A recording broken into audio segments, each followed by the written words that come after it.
On reste dans le 7e art, direction Tel Aviv et le Confidentiel Cinéma Canada. Nous y étions lors de la réouverture des salles au printemps dernier. On y retourne cette fois-ci pour une projection avec Avi Bitter, un artiste israélien très hétéroclite qui se balade depuis la fin des années 80 entre la chanson et le cinéma. Moqué par certains, adulé par d'autres, Avi Bitter n'a pas laissé indifférent notre journaliste Matthew Winding. Reportage avec Amit Katz et Yotam Fax. אבי ביטר. יש לו משהו טוב לספר לך. אני מדבר איתך על שוד, שזה יהיה השוד האחרון. אני חייב את האוזן המוזיקלית שלך בשביל הכספת.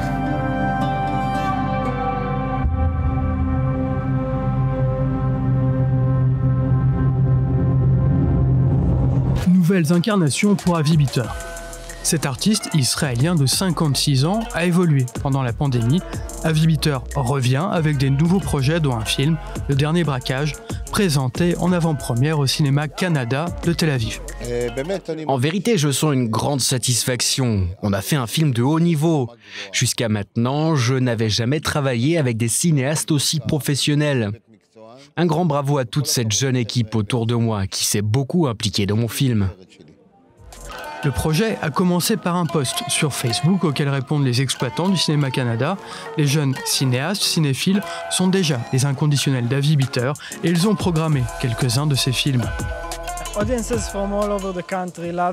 Différents publics dans tout le pays l'aiment, et cela pour des raisons différentes. Certains aiment sa musique, d'autres ses films, d'autres aiment le personnage. Il arrive à fédérer les gens, c'est sûr.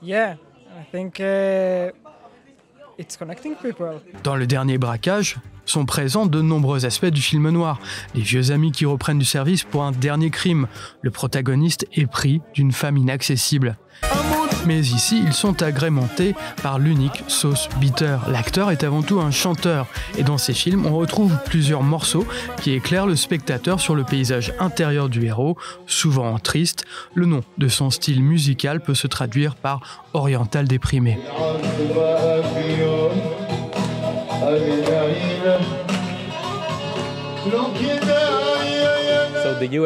Aux États-Unis, on trouve les films de série B. En Israël, nous avons les films d'Avi Bitter. Il est apparu à la fin des années 80 et dès les années 90, il a eu beaucoup de succès quand les cassettes VHS sont arrivées en Israël et que ces films ont été vendus sur les marchés. Ces films ont touché un public qui n'était pas représenté sur les écrans à cette époque-là. Il est devenu une star du petit écran et il a réalisé de nombreux classiques. Au moins une dizaine de films que l'on considère comme des films de série B, mais que le public de la Cinémathèque de Tel Aviv peut aussi apprécier. Avi Bitter passe à l'heure des réseaux sociaux.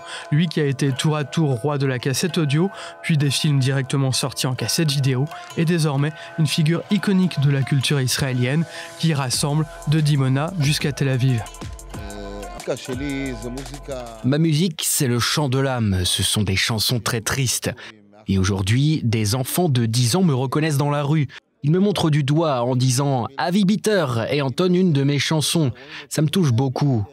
Et maintenant, cela n'arrive pas seulement dans les villes de la périphérie, mais aussi rue Shenkin ou dans le nord de Tel Aviv. J'ai des retours très positifs et ça me rend heureux. Et pourtant, je ne passe pas beaucoup à la radio. Et cependant, je suis célèbre dans le monde entier. Pour clôturer la soirée de l'avant-première, Avi Bitter reste Avi Bitter et revient à ses premiers amours. Ce soir-là, il interprète un classique de la musique misrari turque, chanté à l'origine par Ofer Levy.